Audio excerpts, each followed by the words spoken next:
Yesu ashimwe nshuti bakundwa ba Yesu, ndabasuhuje mu izina ry'umwami wacu Yesu Kristo, izina risumba andi mazina yose, haba mu ijuru, hano ku isi ndetse n'ikuzimu. Amen.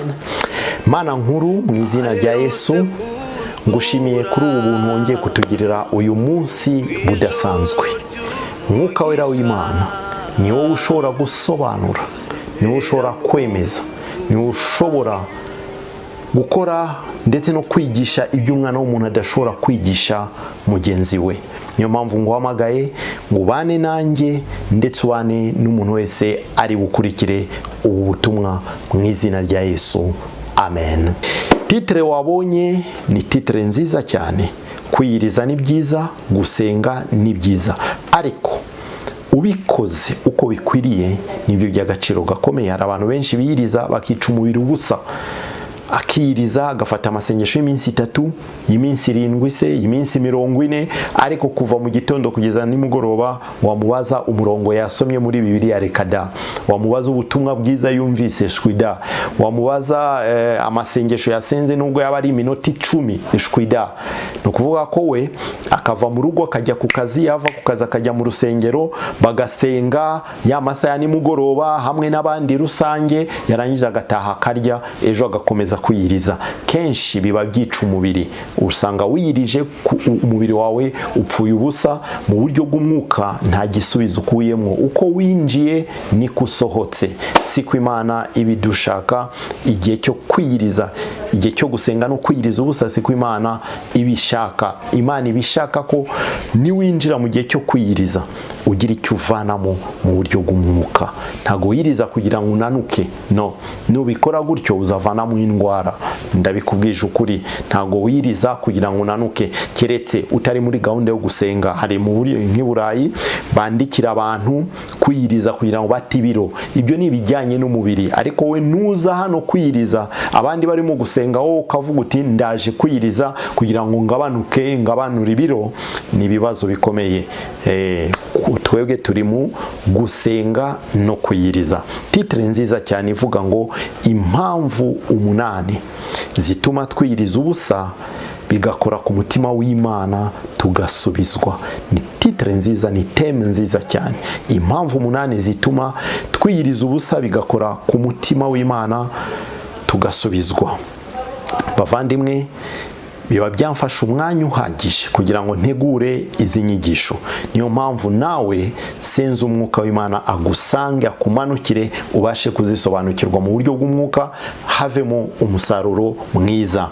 Mfite PowerPoint imbere yanjye, nateguye kuri PowerPoint ku buryo nshobora no kuyiprojecta ahantu nigishije cyangwa nzigisha.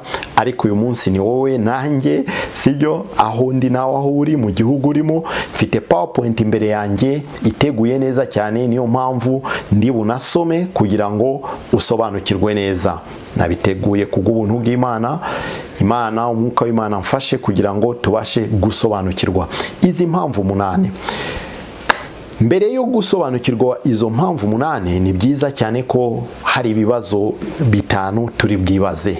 Ibibazo 5 turi bwibaze byadufasha kwiyiriza ubusa no gusenga. Ibyo bibazo 5 ni ibihe? Ikibazo cya mbere, kwiyiriza ni iki? Ni ngombwa ko dusobanukirwa kwiyiriza ni iki. Ikibazo cya kabiri, gusenga ni iki?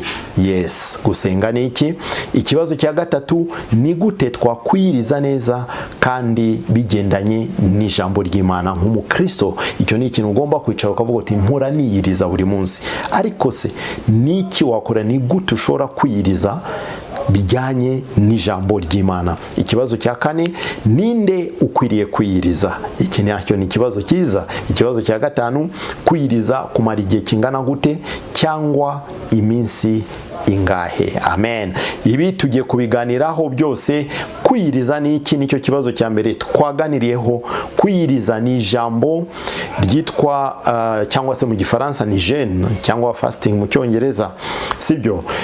Ni ijambo ubundi rituruka mu Kigiriki rivuga ngo nesteo.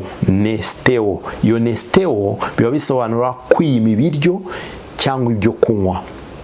kwiyima ibiryo cyangwa ibyo kunywa. Hari abandi bantu bajya bavuga, ndetse no mu madini atandukanye, hari amadini amwe n'amwe, hari n'ubutumwa nigeze gukurikira kuri YouTube, umuvugabutumwa arimo kuvuga ati ngo niba bikunaniye kwiyima ibiryo n'ibyo kunywa, ngo wiyime telefone, ngo wiyime uburiri, umanuke ku buriri ujye uryama hasi uvuga uti Mana, ngewe ibiryo byanze pe ko mbireka, ariko icyo nshoboye ni ukujya hasi ku isima cyangwa ku ntuza nkiyiriza.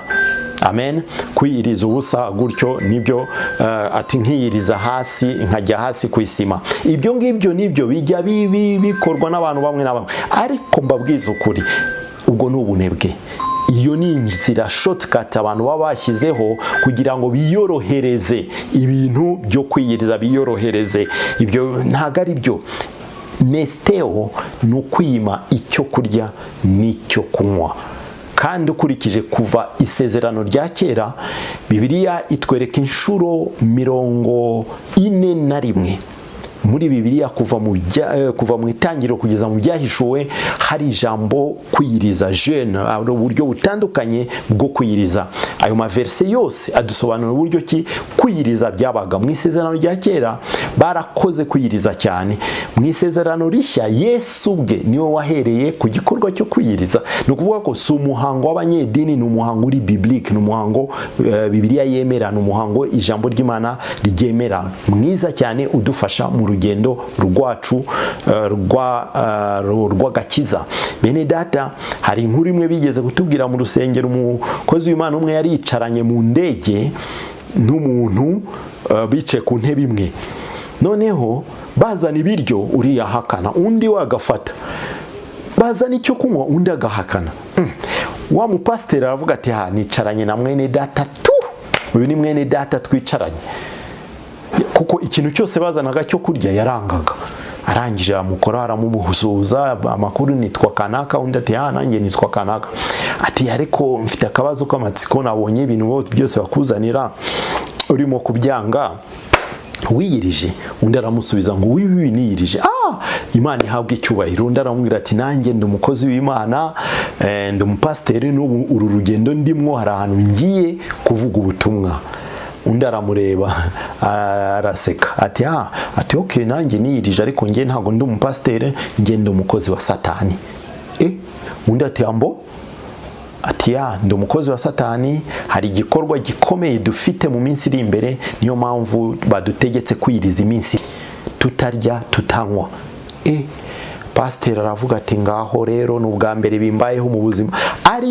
Aramwibwira neza ngo ngiye ndi umukozi wa Satani. Aravuga ati okay. Urugendo rurakomeza, amasaha bamaranye, undi yenterseda cyaha mu mutima, asenyagura imbaraga z'umwijima, ariko ageze yajya byaramukozeho mu mutwe. Aravuga ati Mana, hishurira abana bawe, ubwoko bwawe, bahaguruke dukizwe by'ukuri, dusenge Imana by'ukuri. Niba bikuzimu ari uko babigenza, ni gute twebwe tugomba kubigenza kurushaho? Urumva ngo ni igitero bari bafite, ni igikorwa bari bafite cy'umwijima, bagombaga kwiyiriza, kandi wasanga ari no kujya kumena amaraso. Niyo mpamvu bene data tugomba gusenga tutisengesheje, tugomba kwiriza nta muntu duhase. Amen. Noneho ni ukwima imbaraga, jeni igira imbaraga mu buryo budasanzwe, ni ukwima ibiryo n'ibyo kunywa.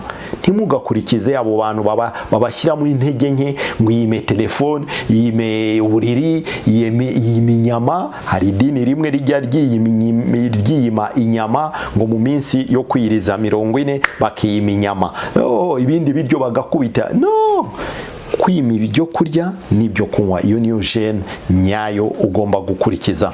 Noneho dore izo mpamvu 8. Impamvu ya mbere, twiyiriza kugira ngo dutangire neza ibyo tugiyemo. Matayo ibice 4 ku murongo wa 1 kugeza ku murongo wa 4 dusanga inkuru nziza cyane uburyo ki Yesu yatangiye ministeri ye.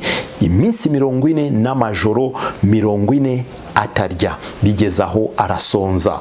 Bavandimwe, iyo ugiye gutangira ikintu ushobora kwiha intego ukavuga uti hari business ngiye gutangira, reka nyishyire mu maboko y'Imana. Hari umurimo w'Imana ngiye gutangira, reka nywushyire mu maboko y'Imana. Tugiye gutangira ishuri, reka mbishyire mu maboko y'Imana. Nari maze iminsi ndi mu kiruhuko cy'akazi, icyumweru kimwe cyangwa se ukwezi ntakora, ngiye gusubira ku kazi, reka mbanze mfata iminsi 3 nsenga Imana, njye imbere y'Imana niyirize, shake mu maso y'Imana, ninsubira ku kazi nzabe mfite imbaraga z'Imana.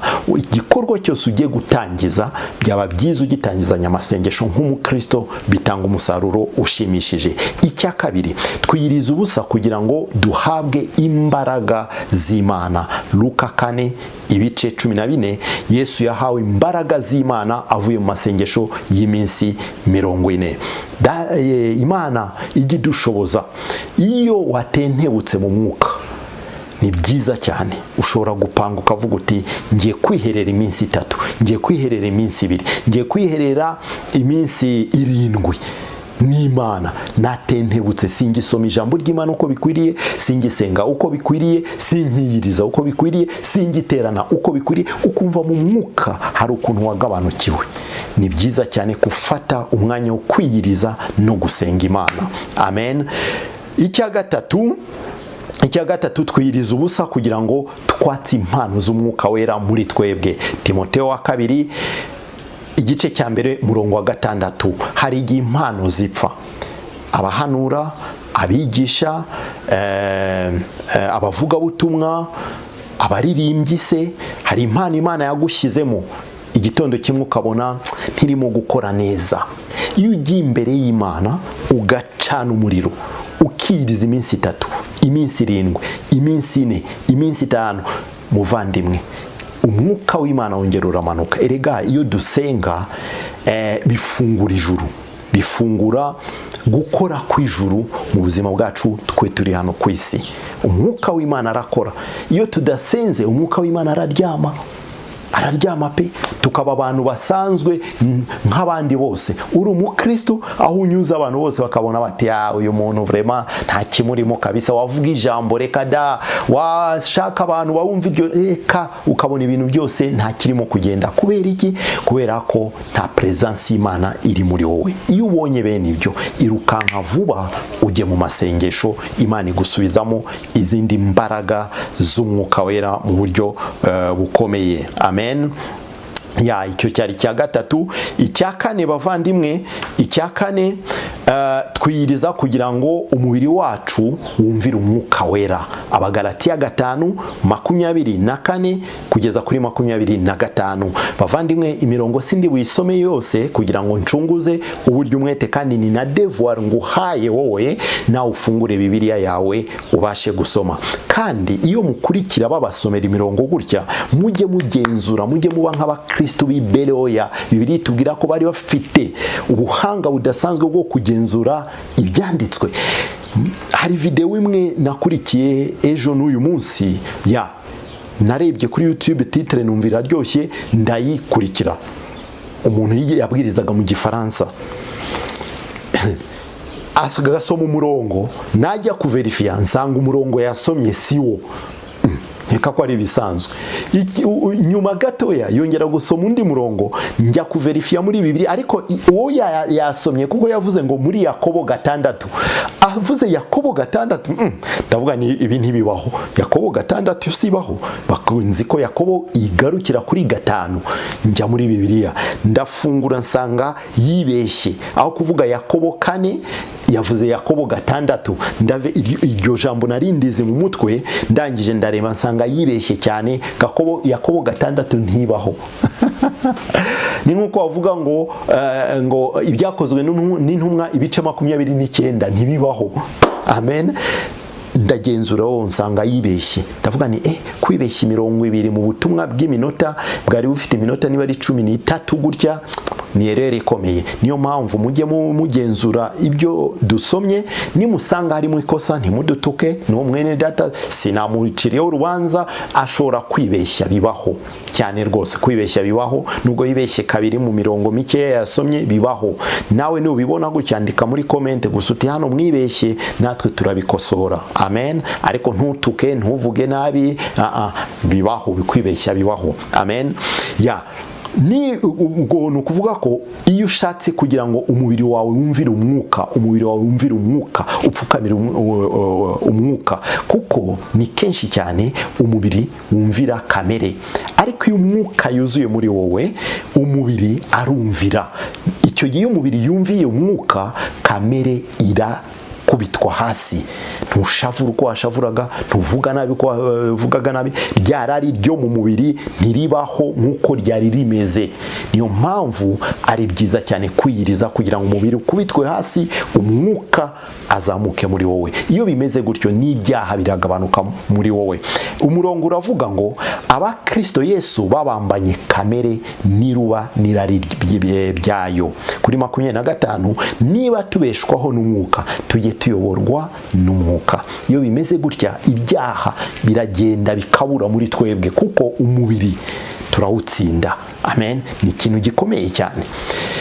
Twiyiriza ubusa, icya 5, twiyiriza ubusa kugira ngo duhirike ibihome, dukubite hasi imirimo ya Satani muri twe, twirukana amadayimoni adutera. Hari ibihome bihaguruka, ibyaha runaka byatwizingiyeho, bidashobora kugenda tutiyirije ubusa.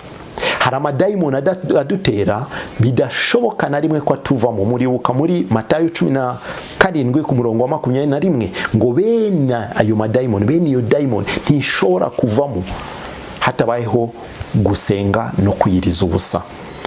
Ni ngombwa cyane bavandimwe, iyo tubona turi oppressé, kuba oppressé donc uterwa iburyo n'ibumoso, wumva muri wowe hari ukuntu bitagenda neza mu mwuka, n'isi y'umwijima bayahagurutsa.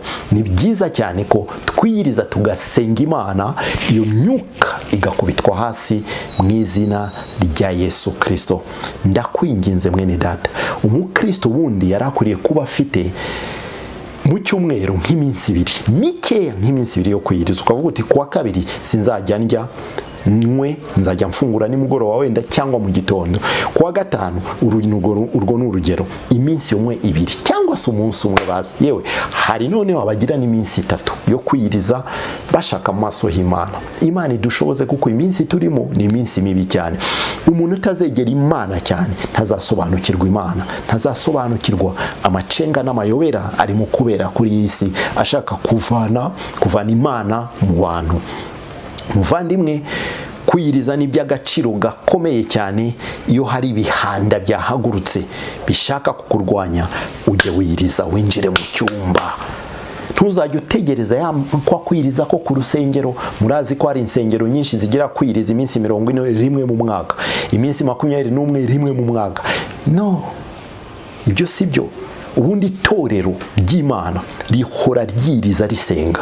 Buri cyumweru, buri kwezi habaho amasengesho y'urudaca, kuko isi y'umwijima erega tudasenze izatumira bunguri, kandi turi hano ku isi amasengesho niyo atubeshejeho mu buryo bw'umwuka. Amen. Icya 6, amen. Icya 6 turimo kurangiza izi ntu z'umunane. Icya 6 twiyiriza ubusa. Ni icya 6 se? Ni icya 6, yego. Twiyiriza ubusa.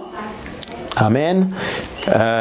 Wala nakosoyeho gato, nanditse nabi. Twiyiriza ubusa kugira ngo tuyoborwe n'Imana. Ibyakozwe n'intumwa ibice 13 ku murongo wa 2 kugeza ku murongo wa 5. Iki gice ndagikunda cyane. Ngubwo basengaga umwami Imana biyiriza ubusa, umwuka wera yarababwiye ati, aba n'abakozi b'Imana bari bafite mission yo kujya mu butumwa bwiza bw'Imana. Intumwa zari zifite mission yo kujya mu butumwa bwiza bw'Imana, ariko ntibyari gushoboka ko Imana ibayobora iyo bataza kuba barimo gusenga no kwiyiriza ubusa.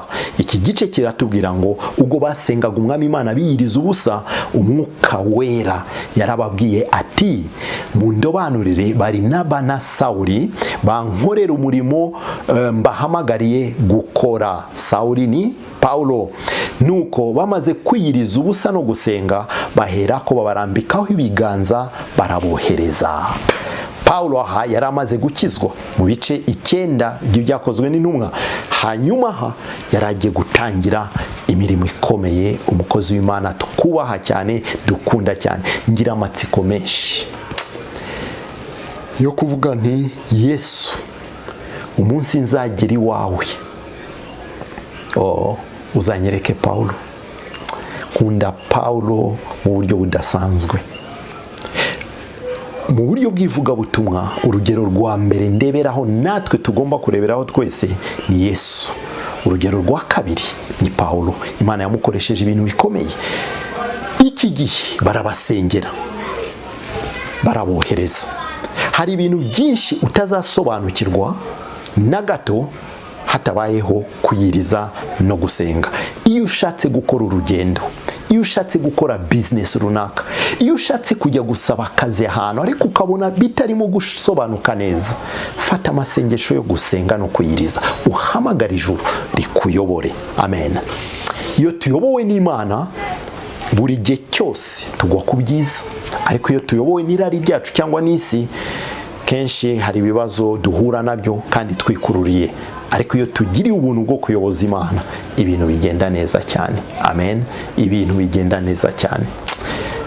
Nari ngiye kubaha ingero zitandukanye z'ibyo nanyuzemo, igihe kimwe na kimwe nkayoboza Imana kandi hakavamo resulta nziza, n'ikindi gihe ntayoboje Imana hakavamo resulta mbi, ariko byafata umwanya munini. Gusa wowe ubika iki kintu cyo kuvuga uti igihe ikintu cyose uzashaka gukora uzajya uyoboza Imana, bizaba byiza binyuze mu masengesho yo kwiyiriza no gusenga. Icya karindwi kibanziriza cyane nyuma, twiyiriza ubusa kugira ngo twihane ndetse tugarukire Imana. Yoweri 2:12 kugeza kuri 14.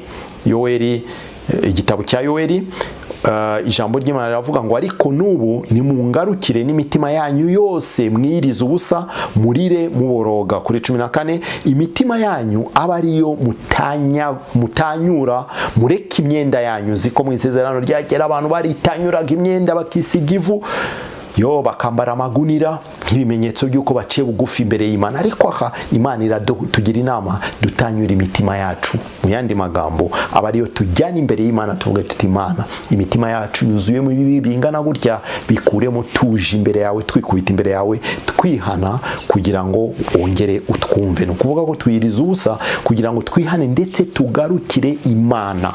Amen. Ngo muhindukire Uwiteka Imana yanyu kuko igira impuhwe, yuzuye imbabazi, yuzuye n'imbabazi, ntiyihutira kurakara, ahubwo ihorana ibambe byinshi, kandi yitangira kuzana ikibi. Igihe cyose uzashaka ko Imana ikuyobora, uzumva ko wateshutse mu nzira z'Imana, ujye wihutira kugarukira Imana no kwihana vuba bwihuse. Ushobora gufata amasengesho yo kwiyiriza kandi Imana irayakunda cyane. Icya 8, twiyiriza ubusa kugira ngo dusengere abandi, umuryango, inshuti, igihugu. Daniel ibice 10 guhera ku murongo wa mbere kugera ku murongo wa 3. Twiyiriza ubusa kugira ngo dusengere abandi, ni ikintu cy'ingenzi cyane. Daniel hano yarasobanukiwe iby'intambara ikomeye, asobanukirwa ko minsi y'imperuka ibintu bizaba bimeze gutya, afata amasengesho y'iminsi 21. Natwe bene data, ni by'agaciro gakomeye. Imana ikunda umuntu w'imibye byose kubw'abandi. Amen. Ni gute twakwiyiriza neza? Iki ni ikibazo nacyo. Ni gute nshobora kwiyiriza neza? Ugomba kuba ufite impamvu zifatika zo kwiyiriza ubusa. Icya kabiri, ni wiyiriza ubusa bibe hagati yawe n'Imana yawe. Yari amasengesho bwite. Hari abantu iyo basenze bashaka gusakuza abantu bose bamenye ko wasenze. Oya, yari amasengesho bwite. Matayo ibice 6 guhera ku murongo wa 16 kugera kuri 18 hari igisubizo cyabyo, uburyo cyushobora kwinjira mu cyumba ugasenga n'ibyo Yesu agusaba kugira ngo ujye imbere y'Imana uyirije umunsi wo kwiyiriza. Ntube nk'abafarisayo bagenda mu mihanda ngo abantu basakuza bavuza induru basenga, abantu babareba bavuga ati bari abantu barimo gusenga. Yakwinjira ahantu bakamuha icyo kurya ati no uyu munsi ntago ndimo kurya niyirije ndimo gusenga. Ntago ariko bimeze. Ayo ni amasengesho y'abafarisayo. Wowe jya mu cyumba ufunge, so uri mu ijuru azi ibyo ushaka utaranabivuga azakumva urahiherereye. Amen. Yes, amasengesho ya rusange tuvuga gutya azwi ni muri rusange, ariko bwite bijye biba banga ryawe n'Imana yawe. Amen. Ugomba kwiyiriza ubusa ufite intego yo kunguka mu buryo bw'umwuka, apana kwica umubiri gusa cyangwa kungura abandi mu buryo bw'umwuka irimo kubasengera. Nibyo navuze kare, iyo usenze ntuzajye ukora ikintu gishobora gutuma urangara. Ni ukuvuga ko ntihabeho gusenga, ntihabeho gusoma ijambo ry'Imana wica umubiri gusa. Oya, nusenga ujye uharanira ko nuva muri ayo masengesho ujye wunguka mu buryo bw'umwuka. Amen.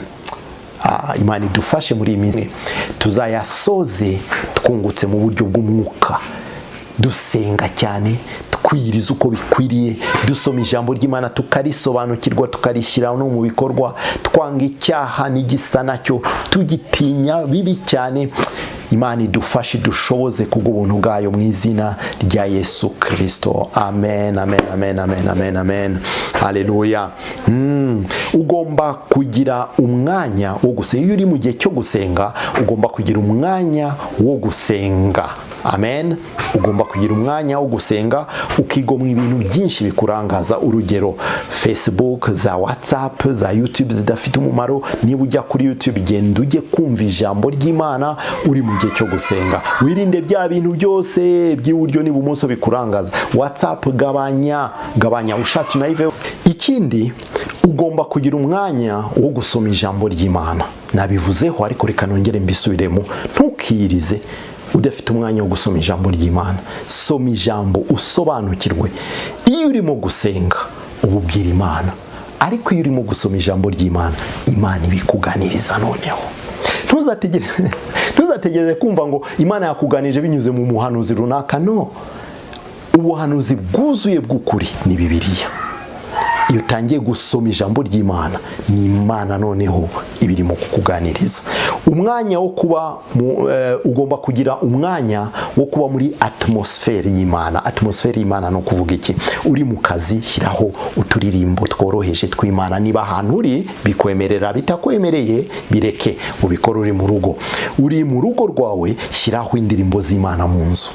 Shyiraho ijambo ry'Imana, kurikira ibiganiro bitandukanye by'ijambo ry'Imana muri atmosfere y'Imana. No kuvuga ku manywa kugeza nijoro, iyo minsi yawe yo kwiyiriza ube muri atmosfere y'Imana mu izina rya Yesu.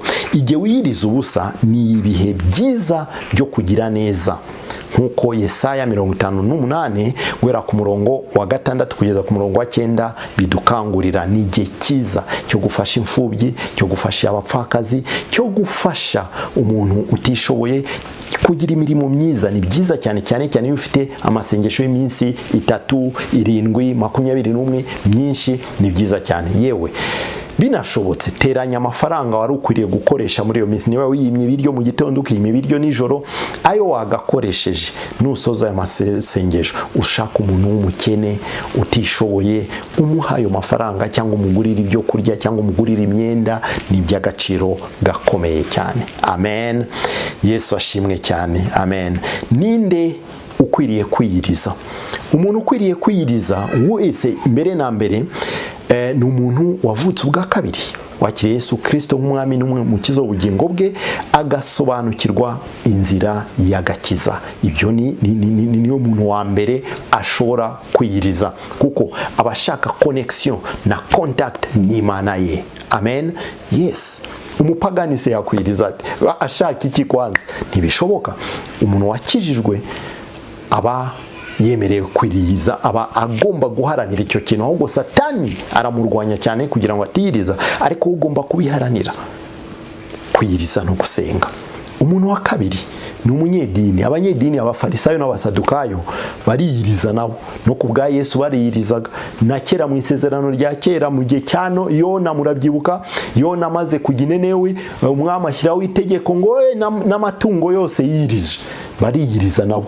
Abo ngabo ni ukuvuga ko nta muntu ukumirwa kwiyiriza, ariko wowe ukijijwe ugomba kuba ufite iyo ntego muri wowe yo kujya usenga wiyirije kenshi gashoboka mu rugendo rwawe rwo kwiyiriza. Abo bandi bariyiriza, baba bafite impamvu. Mwumvishe ko n'abarozi biyiriza, urabyumva? Ni ukuvuga ko nta muntu ukumiriwe kwiyiriza, gusa igituma twiyiriza nicyo gitandukanye. Kandi buri wese icyo yagiye gushaka nicyo abona. Ni wiyiriza ushaka Kristo, uzabona agakiza kuzuye. Nushaka guhemburwa mu mwuka, uyobowe n'umwuka w'Imana, uzahembuka. Nuwiriza ibindi, ibyo birakureba. Amen.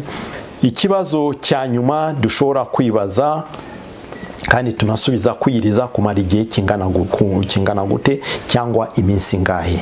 Biterwa n'ibyo uyemeje ku giti cyawe. Ushobora kwiyiriza umunsi umwe, ushobora gufata iminsi 3, 7, uko umwuka w'Imana akuyoboye, cyangwa se ushobora gufata iminsi abo mufatanyije gusenga bayoboye uwo murimo bahishuriwe bagashyiraho iminsi 3 ugafatanya nabo, cyangwa iminsi 2 cyangwa 5 cyangwa 7 cyangwa 21. Ibyo byose nta minsi yagenwe ngo itegeko ivuga iminsi 3 cyangwa uko umwuka w'Imana abayoboye niko kwiyiriza.